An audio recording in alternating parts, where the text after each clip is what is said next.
మీ భవనానికి రోడ్డు కూడా వేయించుకున్నారని ఒక ఆరోపణ. రోడ్ ఆల్రెడీ అది పబ్లిక్ పోతుందండి, చెరువులోకి పోతారు.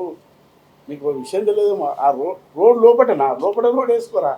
ఆ గేట్లకి వెళ్ళి దాంట్లో పోనీకైతే కావాలి కదా చిన్నగా రోడ్డు. అది ఏదైతే ఉన్నదో పబ్లిక్ పోతుంది, రోజు ఫ్యామిలీస్ పోతే ఆడికి పెద్ద ఎత్తున రాత్రి పూట చాలామంది ఈవినింగ్ ఆ వాటర్ జూన్కే పోతారు. ఇమేసారి కట్టనికి ఎట్లా పోతారో అట్లా అవి ఆ వాటర్ జూన్కే పోతారు ఆడికి.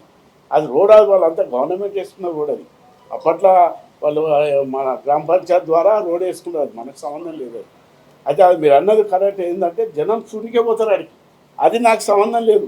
అది ఎక్కడో అక్కడ ఉంటుంది, నాకు ఉన్నది వెనుక ఉంటుంది. దానికి రోడ్డు లోపల వేసుకున్న రోడ్ అది.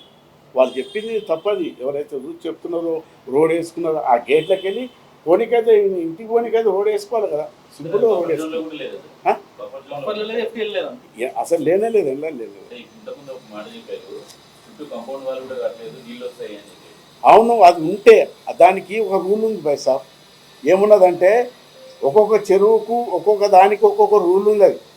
అది ఇరిగేషన్ వాళ్ళు చెప్తారు. అది అయితే దానికి ఆ ఇరిగేషన్ కూడా సరే అది తెలియదు నాది పట్ట ల్యాండ్.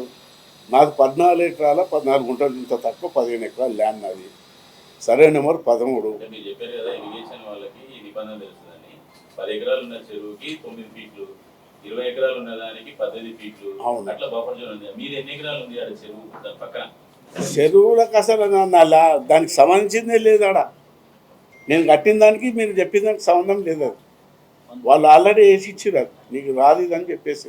నేనేమంటానండి సార్, మీరు అవును చెరువులకు నీళ్లు వస్తాయనే మీ కాంపౌండ్ వాళ్ళు కట్టలేదు అంటున్నారు. అంటే నీళ్ళు వచ్చిందంటే అది బఫర్ జోనే కదా. ఏం దాకా వచ్చింది అది విస్తీర్ణం? ఏం దాకా అయితే రూల్ ప్రకారం ఉందో అంత దాకా మేము దాంట్లో పోలే. లేదు అని అడిగింది కరెక్ట్. నువ్వు అడిగింది కరెక్టే, నేను చెప్పింది కరెక్ట్. ఒకవేళ అట్లా కట్టి ఉంటేనే నిజంగా మేము తప్పు చేసిన వాళ్ళం ఉంటాము. అట్లా అందుకే కట్టలేదు అని చెప్తున్నా. నేను కట్టలేదు అందుకే. వాళ్ళు ఏదో అధికారుల ఆఫీసర్లు ఏదైతే ఆదేశాలు ఇచ్చారో ఏమన్నారంటే నీళ్ళు వస్తాయి కాబట్టి నేను కాంపౌండ్ వాళ్ళు కూడా కట్టలేదు అన్నారు. నీళ్ళు వచ్చిందంటే అది బఫర్ జోన్ లో ఉన్నట్టే కదా. బఫర్ జోన్ ఉన్న దాంట్లో పోలేదు. చెరువుల్లో పట్టాలంటూ కూడా ఉంటాయి. ఇప్పుడు అంటే నీళ్లు ఉన్నప్పుడు దాన్ని వినియోగించుకోవచ్చు. అది ఓన్లీ సాగుకు సంబంధించి. అది ఎఫ్టీఎల్ లో ఉన్నా కూడా పట్టాలంటూ ఉంటాయి. ఇప్పుడు మీరు చెప్తున్నాం అది పట్టానే అంటున్నారు, అది ఎఫ్టీఎల్ కాదంటున్నారు. ఇంకోవైపు అది బఫర్ జోన్ కాదు, నీళ్లు వస్తాయి కాబట్టి నేను కాంపౌండ్ వాళ్ళు కట్టుకోలేదు అంటున్నారు.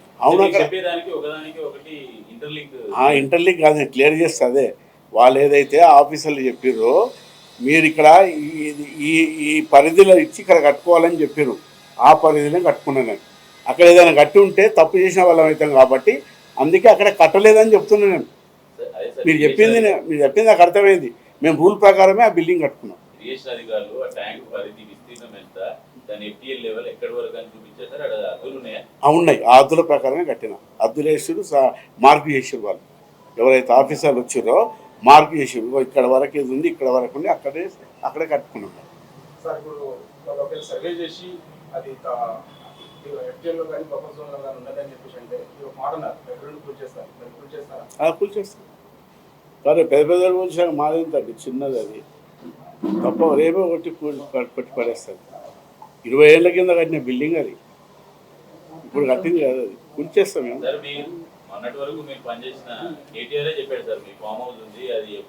నేనేమంటున్నా కాదంటున్నా, కేటీఆర్ చెప్పింది. అరే ఎవరెవరు ఎట్లా ఇప్పుడు నాదే కాదు. అవును, అయితే నాదే నా కేటీఆర్ గారు నాది ఒక్కనే చెప్తలేడు, చాలా మంది పేర్లు చెప్తున్నారు. అందులో నా పేరు ఒకటి ఉన్నది. అందులో నేను వాళ్ళ పేరు కూడా తీసుకోదలుచుకోలేదు. ఎవరెవరు పేర్లు చెప్తున్నా అవసరం నాకు లేదు. ఆ పేర్లతో పాటు నా పేరు కూడా తీసుకున్నాను కాబట్టి నేను కేటీఆర్ కూడా చెప్తున్నా వచ్చి కూల్చేయమంటున్నా. దాంట్లో ఏం లేదు, వాళ్ళు కూల్స్తారట. ఇప్పుడు మున్సిపల్ మినిస్టర్ చేసిండు, ఎక్కడ చెరువు ఉందో తెలుసు, ఎక్కడ ఏముందో తెలుసు. తెలిసిన తర్వాత కూడా మిమ్మల్ని కోర్టు చేసిందంటే మీరు తప్పైనా చేసి ఉండాలి, ఆయన తప్పైనా చెప్పి ఉండాలి. మీరు దేన్ని సమర్థిస్తారంట? నేను ఆయనకు తెలియక చెప్తున్నాను అనుకుంటున్నాను. నేను కేటీఆర్ గారికి కొంచెం తెలియదు, ఎందుకంటే చెప్పిన వాళ్ళు విని ఏదో అంటున్నారు కానీ కేటీఆర్ గారికి తెలియదు అనుకుంటా. ఎందుకంటే మహేందర్ రెడ్డి గారు రూల్ ప్రకారమే కట్టి రూల్ ప్రకారమే ఉన్నదని చెప్పి కేటీఆర్కి తెలియకపోవచ్చు. మరి కేటీఆర్ గారు ఇంకో మాట కూడా ఏం చెప్తుండంటే, మీరు రూల్ ప్రకారంగా ఉంటే అన్నీ కూల్చేయమంటున్నారు కదా. ముఖ్యమంత్రి గారు కూడా అదే చెప్తున్నారు. మొన్న నేను ముఖ్యమంత్రి గారి పక్కకి ఉన్నా, నేను ఉన్నప్పుడే ముఖ్యమంత్రి గారు చెప్పారు ఎవరైనా సరే ఎంత పెద్దైనా కూల్చేస్తామని. నేనే చెప్తున్నా కూల్చోమని. నేను కరెక్ట్ ఉన్నా రోజు పేపర్లలో మీ ఛానల్లో వస్తుంది కాబట్టి మీ అందరికి పిలిచి క్లియర్ చేయాల్సిన బాధ్యత ఉన్నది కాబట్టి చెప్తున్నా. నేను అట్లాదేమో ఉంటే నేనే కూల్చేస్తాను. నాకు నోటీస్ వస్తే తెల్లారి దాన్ని తీసి బిల్డింగ్ అంతా కొట్టేస్తాను. మహేందర్ రెడ్డి ఇంత ధైర్యంగా చెప్తుందంటే ఈ మధ్య సోషల్ మీడియాలో సర్క్యులేట్ అయింది. సీఎం మీకు అది పోతే పోయింది లేనా నీకు వేరే కాడ అడ్జస్ట్ చేస్తా అని చెప్పి భరోసా ఇచ్చి కూర్చోమంట. ఒకటి వైఎస్ఆర్ కూడా చెప్పాలన్నా, ల్యాండ్ నాది, నేను నా ల్యాండ్ నాది. అది నాకు ఎవరో చెప్తే ఏమో చేస్తే నేను చేస్తాను. నేను అది తప్పు రూల్కు వ్యతిరేకంగా ఉందంటే తీసేస్తా అంటున్నాను నేను. అర్థమైందా? ఏ చిన్నది అది ఎంత చిన్న బిల్డింగ్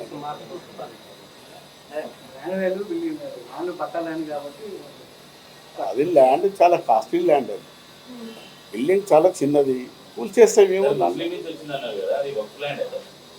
కాదు పట్టా ల్యాండ్ అండి. పట్టా ల్యాండ్ లేనిది నీకు ధరణిలో ఎట్లా చేస్తారండి? అంత పట్టా ల్యాండే కదా. ఇక అది నేను మీరు చెప్పొద్దు, నేను మాట్లాడతాను. అంతదాకా పోను. నా పరిధిలోనే ఉంది, నేను మాట్లాడతాను.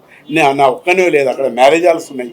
అక్కడ మ్యారేజ్ హాల్ కట్టిరండి నా ముందు ఆపోజిట్లో. పెద్ద మ్యారేజ్ హాల్ అది, చాలా కాస్ట్లీ. ఇప్పుడు అది ప్రతి ఫంక్షన్లు అందులో అవుతున్నాయి. ఎవరిదో తెలియదు నాకు ఆపోజిట్లోనే వాటర్ పక్కకే ఉన్నది అది. మేము అట్లా హాల్ కట్టలేము, కమర్షియల్ లేదు. తోట పెట్టుకున్నాము, కూరగాయలు పెట్టుకున్నాము, వ్యవసాయం చేస్తున్నాము, ఆడ వరేసినాము. అవి చూపించాలి, అవి చూపించకుండా గిదే చూపిస్తున్నాం. అసలైన తొలి వెలుగు. ఫాలో వాట్సాప్ @తొలి వెలుగు official.